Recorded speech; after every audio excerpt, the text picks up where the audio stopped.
Good afternoon to all our viewers. Thank you for being a part of the session today. Our topic for today is warning signals of complications of diabetes. I'm Dr. Nadia Firozman, diabetologist. I'm very happy to welcome our senior most honorary diabetologist, Dr. Anil Bhoraskar, sir, who's been my guru all throughout. Sir is professor of medicine and a diabetologist. Sir has over 44 years of experience in clinical and in a lot of theoretical publications. Sir is a fellow of Royal College of Physicians, London, and is a part of many societies in India. Sir, over to you.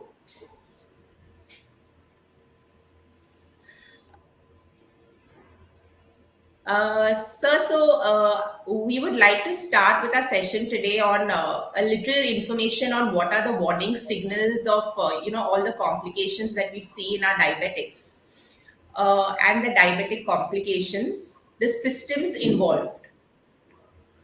See, diabetes is a champion of the disease which produce complications. And practically every single cell is affected due to diabetes.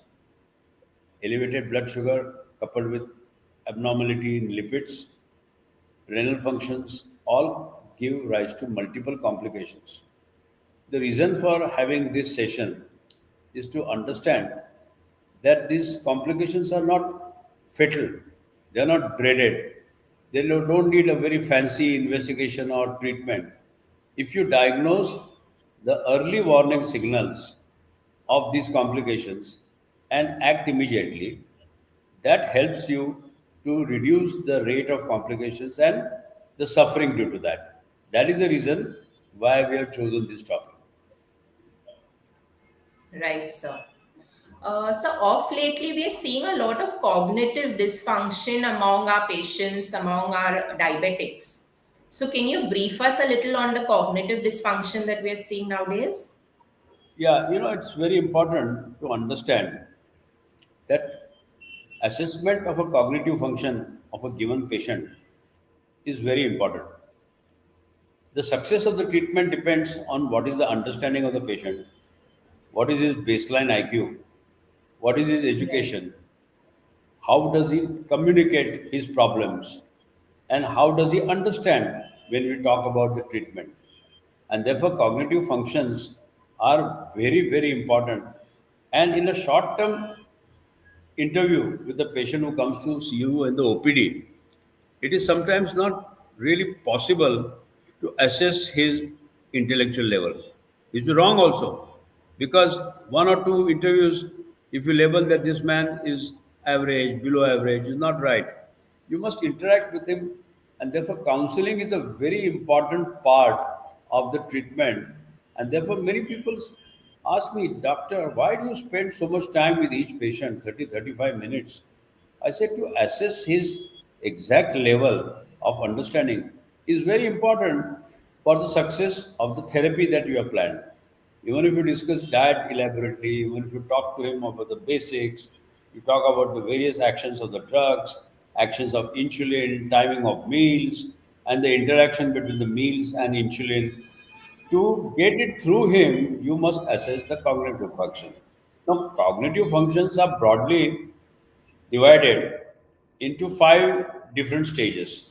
One is fully alert, conscious, and responsive patient to a person who is highly depressed.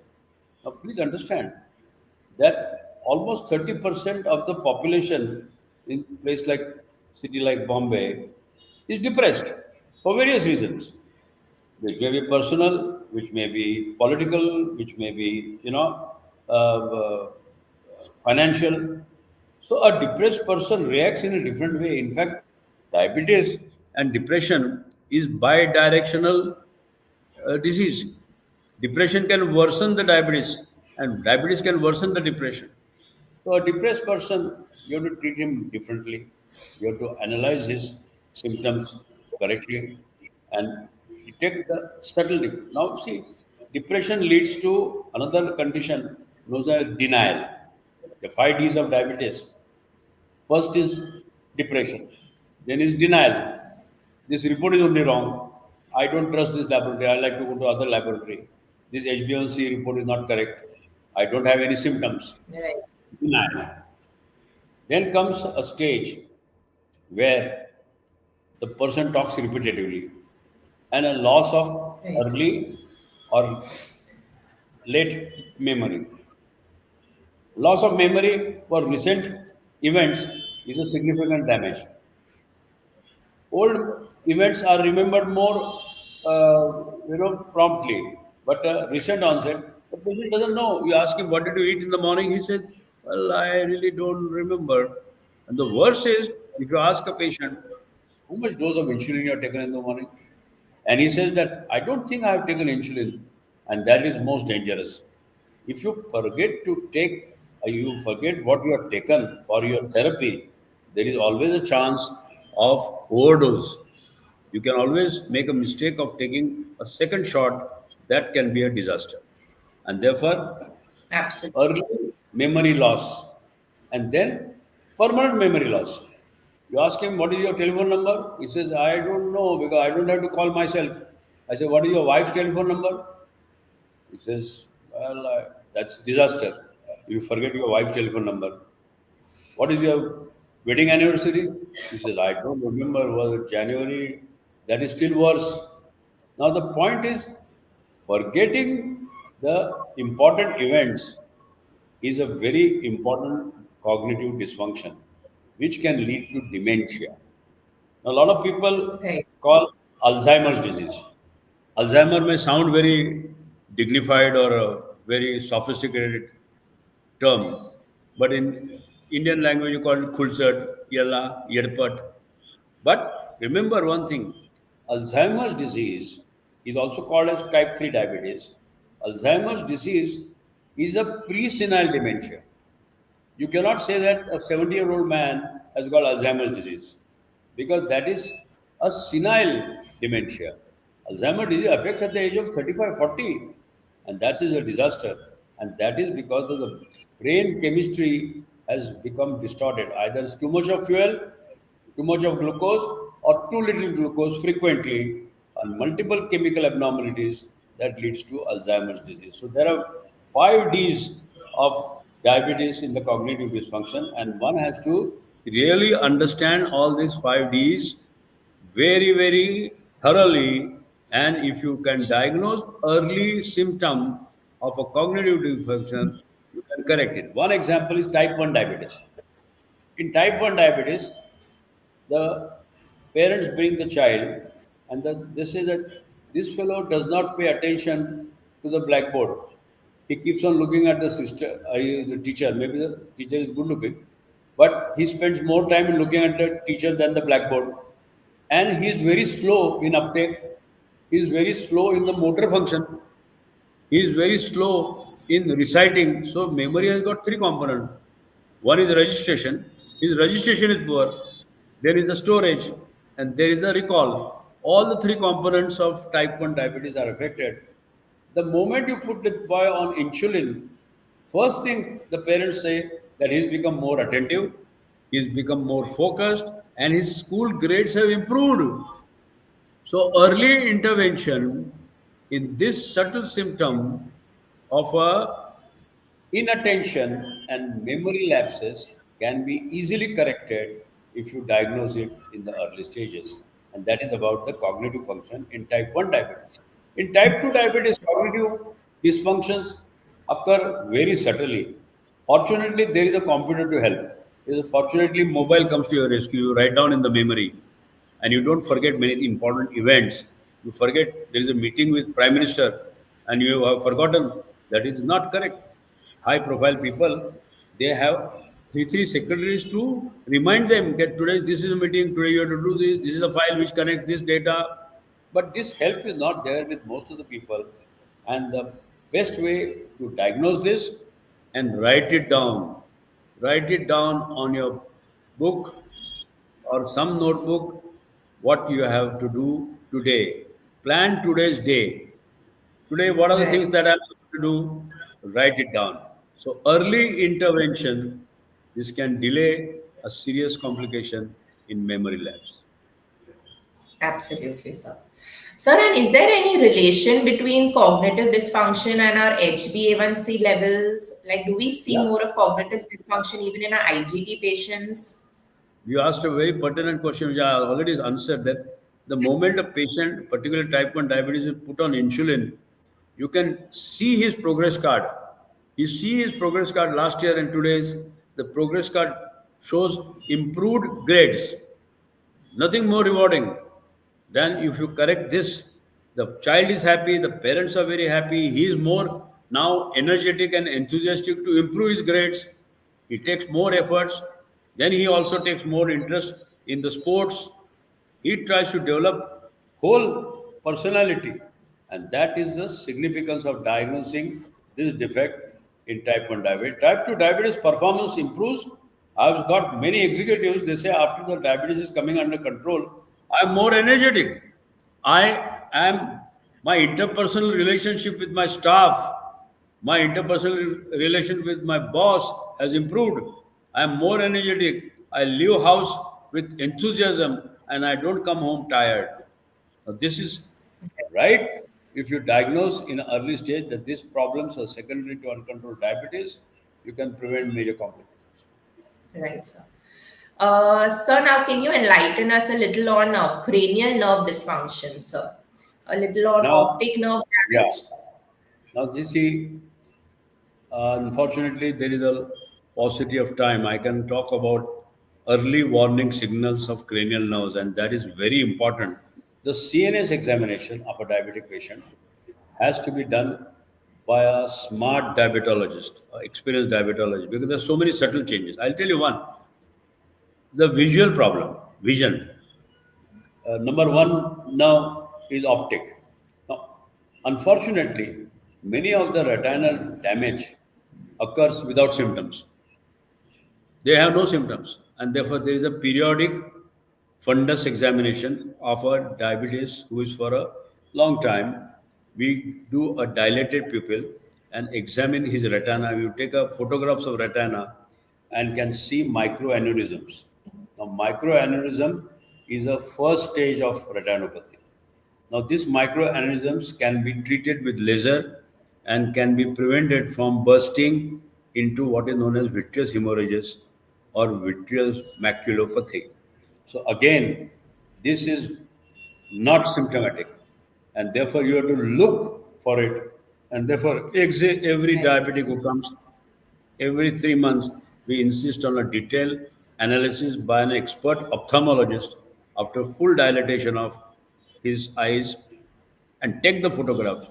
So you have a photograph for comparison, what was there in 6 months, and these photographs are stored in a central registry. Now this guy is working in Bombay and he goes to Nagpur. This is with the central system. The photographs can be retrieved at Nagpur and is seeing that this was his early changes and now. And this is a very important early warning signal of eye from going bad. Maculopathy can come suddenly, and maculopathy can be treated by intra macular injections. Very expensive, but you can at least detect it and prevent blindness.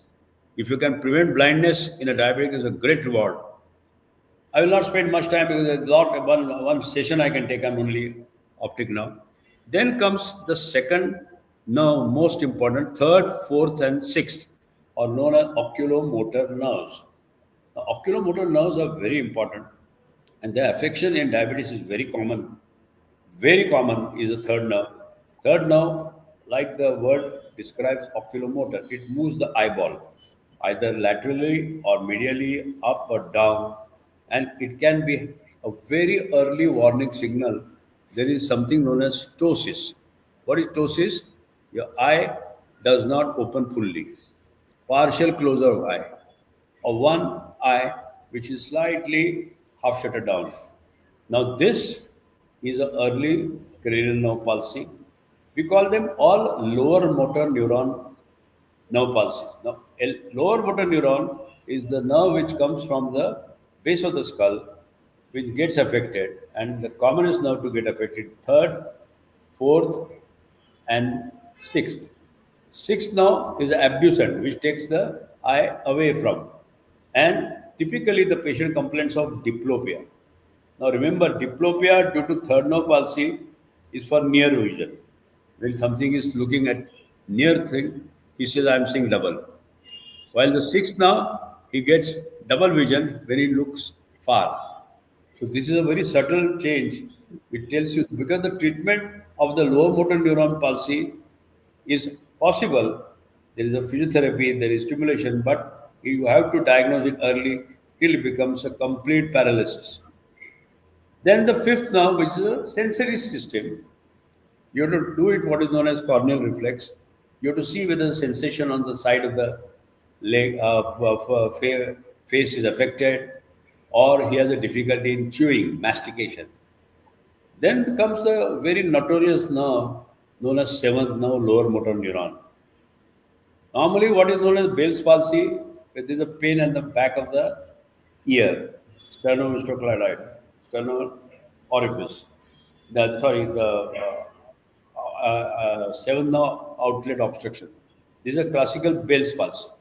But Bell's palsy like symptom of a facial nerve, one side of the face which is affected, which is expressionless, which is flat. The saliva dribbles from that side, and because of unopposed action, the mouth is twisted to the good side. Luckily, lower motor neuron sign affects the only lower part of the face. Because upper part of the face is supplied by both the nerves. And if the upper part of the face is spared, you can be sure that this is a lower motor neuron. Upper part of the space is affected in upper motor neuron. That is a central lesion. Either it's impeding stroke, right side hand affected, speech affected. You are definitely sure that the lesion is in the middle cerebral artery. But lower motor neuron signs can be easily picked up by simple test of asking him to smile, he cannot smile, ask him to whistle, he is not able to whistle, he cannot do this, and the saliva keeps on dribbling on the affected side. This is the early warning signal of a seventh nerve. Now, 8, 9, 10 are very peculiar nerves, glossopharyngeal, Right. hypoglossal, and vagus. These are the nerves which are very important. The first symptom the patient says that my voice is changed, hoarseness of voice. Unfortunately, many times hoarseness of voice people are investigated enormously for laryngoscopy and biopsy and all. The simple one early warning signal of this group of muscle is a nasal twang. Suddenly, patients start like that, and that is because of palatal pulse. Then comes the stage where the patient has got dysphagia for solids as well as liquids, and that is because of affection of muscles of the stomach. This is very important to know because many times people have done endoscopies, people are doing various invasive tests, not knowing that this is due to the affection of the larynx box, due to affection of this lower nerve. So these are the large number of cranial nerves which you must make a clinical practice. Unfortunately, what happens today, the clinical examination in such a detail is not there. People are in hurry. They look at the blood sugar, they look at the cholesterol, they look at the ECG, they ask for echo. And if there is complaining of difficulty in swallowing, they say कि इसका endoscopy कराओ, upper GI endoscopy. No, please examine the patient clinically. The clinical medicine still stands absolutely upright, and people, the new generation doctors, have forgotten the clinical examination. They don't spend so much time. You have to examine each and every nerve separately. Now, statoacoustic, very important symptom the patient complains of dizziness and giddiness. Now, giddiness is such a vague complaint. The giddiness can be due to low sugar, can be low blood pressure in standing position, can be due to antihypertensive drug, can be due to excessive diuretic which the patient is given, giddiness and dizziness, and there is something known as vertigo. He gets a reeling sensation as if the whole room is turning around him, and that is the vestibulocochlear nerve, may be associated with one important symptom known as tinnitus. You get a ringing sensation in the ear, one-sided ringing, or imbalance while walking. Now, imbalance while walking could be due to vestibular neuronitis or due to cerebral lesions or posterior column signs. If the posterior columns are affected in the nerves, you get waddling gait. But plain simple test you can do, you take the BP in sitting position and take in standing position. Many antihypertensive drugs produce what is known as postural hypotension that also can cause giddiness. Not all giddiness is due to damage to vestibular cochlear apparatus. So specify, and this is very important, tuning fork. Tuning fork, you do this and keep it near the ear. Tuning fork, you keep it and keep it at the base of the skull, the forehead. Now this is known as bone conduction and this is known as air conduction. When the bone conduction is better than air condition, you know, just like this, that means his middle ear is affected. There is some infective focus. And that is what gives you a clue by plain simple tuning fork. Absolutely. And please remember that for hearing, the frequency of tuning fork should be 556, while that for bone conductions and to see the position, vibration, sensation, low limb should be 252. So these different tuning forks you require. For hearing, there is a different tuning fork. For seeing the sensory system, you have a different tuning fork. So this is a very important tool. It's virtually not seen in the packet of many doctors. Then, of course, the torch, examination of pupil. And the most important is the ophthalmoscope to see the retina. This also should be important tool while you are examining the patient. And every patient has the right to insist to doctor, have you seen the inside of my eyes? Have you seen how is my pupils, whether they're contracting or relaxing? It gives you excellent clue to diagnose early problems in the cranial nerves. So if I talk about cranial nerves, I can talk for 5, 6 hours. But this is Most enough. likely.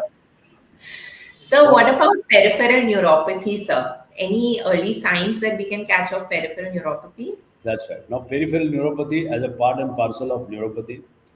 Most of the peripheral neuropathies are again lower motor neuron type. There are various symptoms that the patient describes. मूंगी आता है, झंझनाहट आती है, ऐसा लगता है कि हाथ है ही नहीं, ऐसा लगता है कि हम गदिया के ऊपर चल रहे हैं, walking on a Hmm. Mattress. Yes, yes. So the peripheral nerves, the first symptom, and which is embarrassing, that the patient does not come out, we have to ask him, young people, that do you get early morning erection? Every normal human being with a normal sympathetic nervous system, without affection of the nerves to the organs, early morning erection is a sign of health. If the early morning erection in a young person is missing, then you have to examine his entire sensory system thoroughly, including four modalities of sensation: touch, pinprick, hot and cold, and vibration. If they are affected, you can say he's got a peripheral neuropathy, glow and stalking type of anesthesia, hyposthesia, hyperesthesia. This has to be documented. And the peripheral neuropathy. Now, peripheral neuropathy in early stages can be really managed well by tight control of diabetes and certain drugs.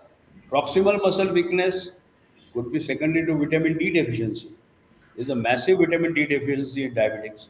You correct vitamin D deficiencies and the proximal muscle weakness improves. Now, easiest way to find out proximal muscle inability to get up from squatting position.